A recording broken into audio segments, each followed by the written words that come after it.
जय हिंद साथियों।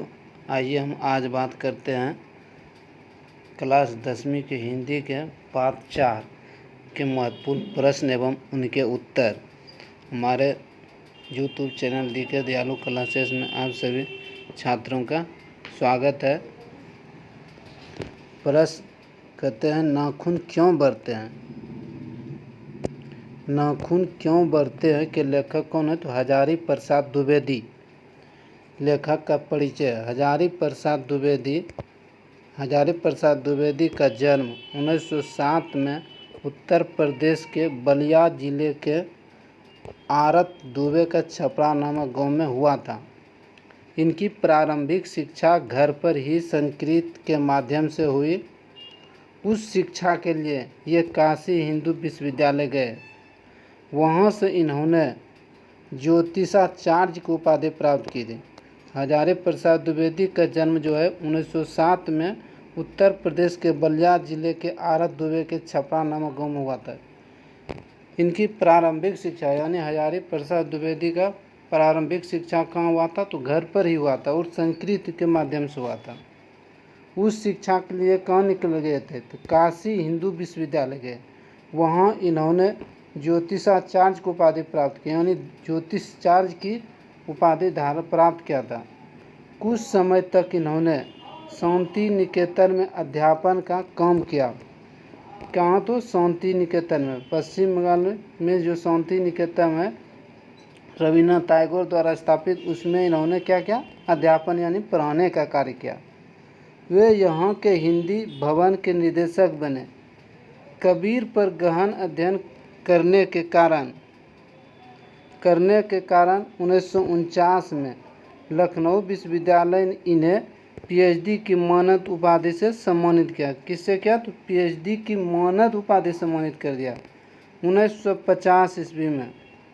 ये शांति निकेतन 1950 में शांति निकेतन से काशी हिंदू विश्वविद्यालय चले आए। कहाँ चले आए? तो काशी हिंदू विश्वविद्यालय चले आए और वहाँ हिंदी विभाग के प्रोफेसर और अध्यक्ष बनाए गए। क्या? तो वे जो है ना, वहाँ हिंदी विभाग के प्रोफेसर और अध्यक्ष बनाए गए। बाद में इनकी नियुक्ति जो है पंजाब विश्वविद्यालय के चंडीगढ़ में प्रोफेसर के पद पर हुआ। 1957 में भारत सरकार द्वारा इन्हें पद्म भूषण की उपाधि से अलंकृत किया। इस प्रकार हजारी प्रसाद द्विवेदी का निधन कब हुआ था? तो 1979 में। निधन और जन्म ये सब ऑब्जेक्टिव प्रश्नों के लिए महत्वपूर्ण है। पूछा जाता है कि हजारी प्रसाद द्विवेदी का जन्म कब और कहाँ हुआ था? तो आंसर हुआ 1907 में उत्तर प्रदेश के बलिया जिले में। और हजारी प्रसाद द्विवेदी का निधन कब हुआ था? तो 1979 में। नाखून क्यों बढ़ते हैं? प्रश्न संख्या 1, नाखून क्यों बढ़ते हैं? यह प्रश्न के लेखक के आगे कैसे उपस्थित हुआ? कह रहा है, प्रश्न है कि नाखून क्यों बढ़ते हैं, यह प्रश्न लेखक के आगे कैसे उपस्थित हुआ? तो इनका उत्तर है कि नाखून क्यों बढ़ते हैं यह प्रश्न लेखक के आगे तब उपस्थित हुआ जब उनकी पुत्री ने उनसे यह प्रश्न किया कि नाखून क्यों बढ़ते हैं। प्रश्न संख्या 2, बढ़ते नाखूनों द्वारा प्रकृति मनुष्य को क्या याद दिलाती है? कवि कह रहा है कि बढ़ते नाखूनों द्वारा प्रकृति मनुष्य को क्या याद दिलाती है? तो इनका उत्तर है कि बढ़ते नाखूनों द्वारा प्रकृति मनुष्य को यह याद दिलाती है। कवि कह रहा है कि बढ़ते नाखूनों द्वारा प्रकृति मनुष्य को यह याद दिलाती है कि जब मनुष्य वनमानु जैसा जंगली था, पहले क्या था? मानव जो है वनमानु जैसा जो जंगल में निवास करता था, ना तो उन्हें अपने वस्त्र का ध्यान रहता था, ना खाने पीने की चीज़ें। क्या था? जंगल में जानवर की तरह भटकते रहता था। तो मनुष्य जब वनमानु जैसा जंगली था तब उसे अपनी जीवन रक्षा के लिए नाखूनों की ज़रूरत थी। क्या थी? उन्हें जो है ना, पहले क्या थे, जंगल में जब रहेगा तो किसी भी चीज़ से सुरक्षा के लिए वो जो है नाखून बड़ा बड़ा करके रखता है ताकि उससे क्या करे, उससे अपने पंजों से दूसरे को क्या करे, नोच सके और उससे बचा जा सके। नाखूनों की ज़रूरत थी और शत्रुओं से अपनी रक्षा नाखूनों द्वारा ही करते थे। अतः प्रकृति मनुष्य को आदि मानव रूप की याद दिलाती है। प्रश्न संख्या 3 लेखक द्वारा नाखूनों को अस्त्र के रूप में देखना कहाँ तक तर्क संगत है। क्या कह रहा है कि लेखक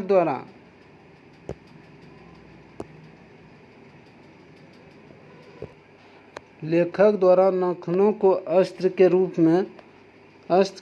में देखना कहाँ तक तर्क संगत है।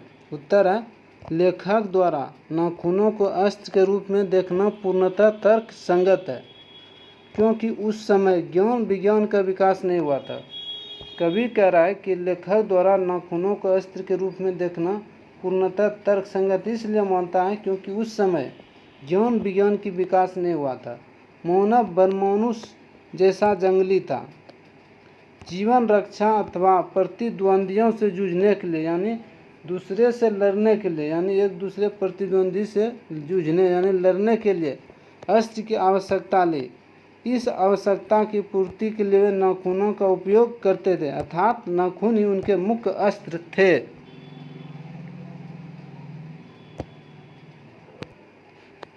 मनुष्य बार बार नाखून क्यों काटता है। प्रश्न संख्या 4 है, कह रहा है कि मनुष्य बार बार नाखून क्यों काटता है। यह प्रश्न अति महत्वपूर्ण है यानी VVI है। नाखून मनुष्य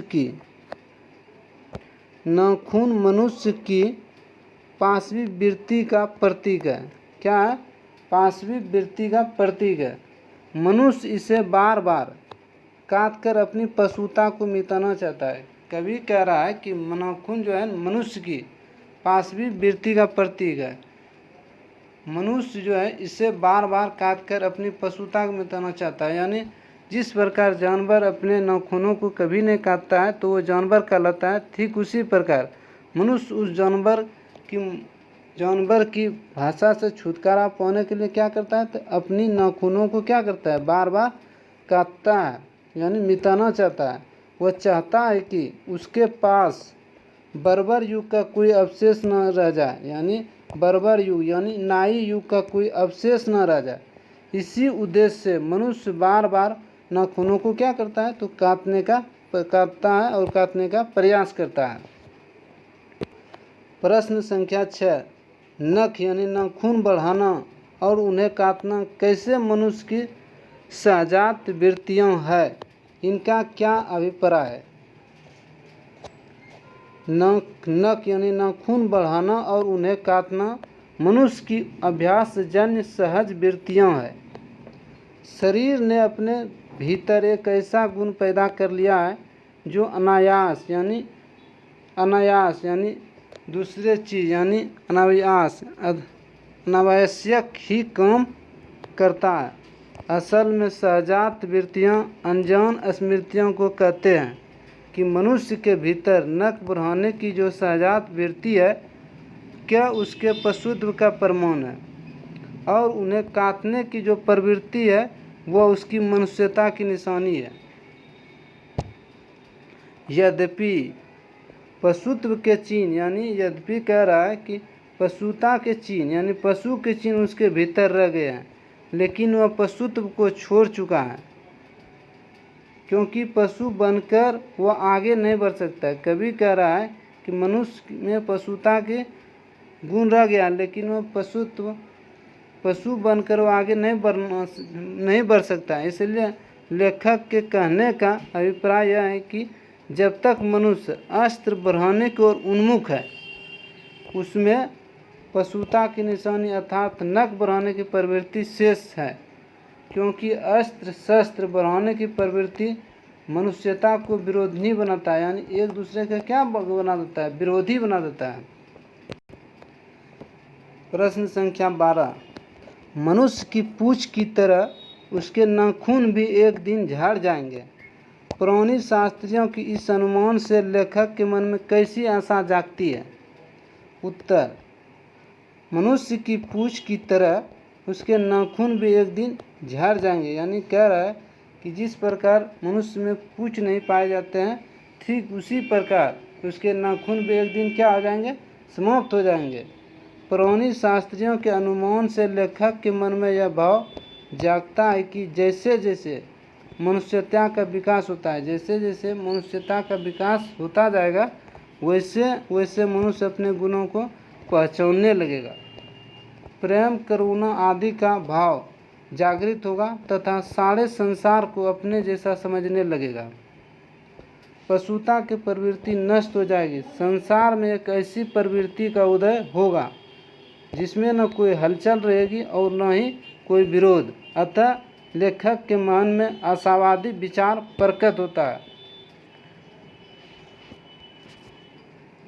पाठ संख्या 4 का महत्वपूर्ण प्रश्न इस वीडियो के माध्यम से पूरा किया गया है।